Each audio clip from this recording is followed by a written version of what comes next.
Hey everyone, I want to talk just real quick about your week 4 module. We are working on the week of January 31st now. Everything due under this module is due by Sunday, February 6th, 11:59 p.m. So the first item on our list is I'd like you to complete your progress report. We are halfway through, or at least a little after the end of this week, you'll be over halfway through the semester for our particular course. Remember, it's accelerated. We're only meeting for 7 weeks. So this is going to be week 4. So we're already going to be over halfway through. So what I'd like you to do is go ahead and just type into this document your name, the date you completed, and then I want you to go to your grades, and I want you to view your current grade in the course, and then I want you to answer these questions truthfully and honestly. Now, also at the very bottom, what I'd like you to do is identify if you have any missing assignments. If so, are you able to submit those? I know some of the assignments, there's a deadline and there's no additional extension given for those assignments, but let's take a look at what assignments you are missing. And if you have been, submitting things for the most part on a weekly basis, I'm more likely to allow students to go back and extend the deadline maybe for those assignments versus if a student has been missing multiple assignments every week and submitting things late, I'm less likely to extend the deadline. So go ahead and just enter all of your assignments that you're missing. Hopefully there won't be any, okay? But what I want you to do is just fill in that table at the bottom. But just checking your progress. I want you to be on top of your current grade and, how are you applying yourself each week to complete all of your coursework. So that progress report, I want you to upload right here in that assignment folder. Okay, submit progress report right there. So once you're finished with that, you can move on to your units. We're doing 4 chapters again this week. So chapter 15, which deals strictly with protein. Chapter 16, which deals with vegetarian diets.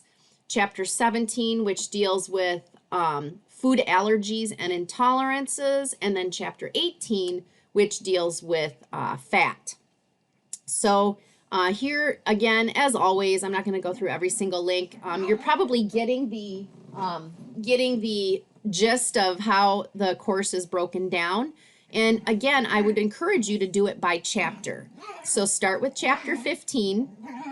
You can hear my puppy in the background, and I'm sorry, but he is being a little feisty right now. So I'm sorry if he's being kind of loud. But so go ahead and start with chapter 15 and work your way down through chapter 15, completing all of the links here for chapter 15.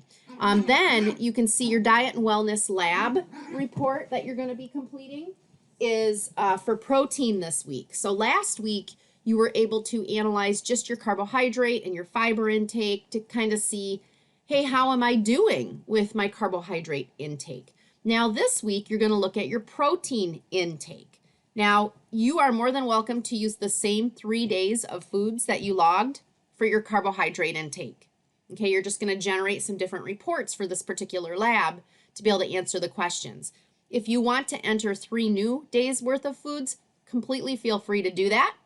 That's not a problem, but it's completely up to you. So we want to take 3 pretty average days and use those for these particular reports. So for this lab, you're going to be analyzing your protein intake. Also, the reports that you're generating for this protein lab, I want you to upload those reports here in this assignment folder. Again, because I like to look at your reports and see, what the numbers look like. Then once you're done with chapter 15, you're going to go ahead and move on to chapter 16. Okay, and remember chapter 16 deals with vegetarian diets. And then also, once you're finished with chapter 16, you can go on to chapter 17, complete everything for chapter 17 all the way down, and then finally finish up with chapter 18. Now also for chapter 18, you're going to load more here at the very bottom. You will see that we do have another lab, and this is your fat analysis. So this lab, we're analyzing just our fat intake. So again, if you want to use the same 3 days worth of foods that you have already entered and logged, into diet and wellness for this particular lab as well, you're more than welcome to do that.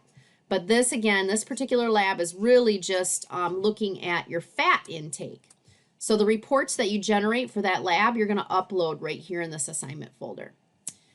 And then finally, you'll see at the very bottom, you're going to be taking another exam this week, exam number 2. So make sure you allow yourself plenty of time to take that exam. Remember, for all exams, we do have 100 minutes to take those exams. So take your time, utilize all of the time that's given to you to take that exam. Don't rush through it. We do tend to see students who take the time, take as much time as they need, even the full amount of time. They tend to do better than those students who rush through and complete an exam in like 10 or 15 minutes. So I encourage you to just take your time and allow yourself that time to take that exam. And then finally, you're going to submit your midterm exercise logs. So now this is where I want to see your documentation. So note here, I said submit only 3 documents. So there should be no more than 3 things uploaded into this assignment folder. Now, some of you might want to put these 3 into one. And so some folks might just upload one large document into this assignment folder. But I do not want to see a million different pictures or images uploaded. If you took images and pictures and screenshots and things like that for your exercise proof document, you want to put all those pictures into one single document. So all you need to do is upload that one single document, and then we can scroll through it to see those pictures and photos. The second document is your detailed exercise logs. So when you're doing cardio each workout, you're recording time, distance, exercise heart rate, duration for the cardio. When you're doing resistance training exercises, you're recording the names of the exercises, how many sets, how many reps did you do, and even if you lifted weight, how much weight did you lift? Okay, so that's the second document. And then the third document is the summary of exercise hours document. Now remember, that's found under the exercise resources module. So if I go back to exercise documentation and resources, you will see exercise submission summary sheet here. So this is the document that you're just going to type right into. And so you're going to total up your duration. How many hours are you up to at this point? So at this point, by the end of this week, by the end of week 4, you should be right around 8 hours. If you're doing 2 hours a week or 2.5 hours a week, you should at least have 8, maybe more hours documented for exercise up to this point. So all of those 3 documents are going to be uploaded into that assignment folder way down at the bottom of your week 4 module. Okay, so again, as I say every week, make sure you're taking it in pieces. Do 1 chapter a day. Just work on 1 chapter a day. Get it done and then put it away, right? And the next day, go to the next chapter. That way you're not overwhelmed with so much material. So if you have any questions at all, please reach out to me. Have a great week, everyone.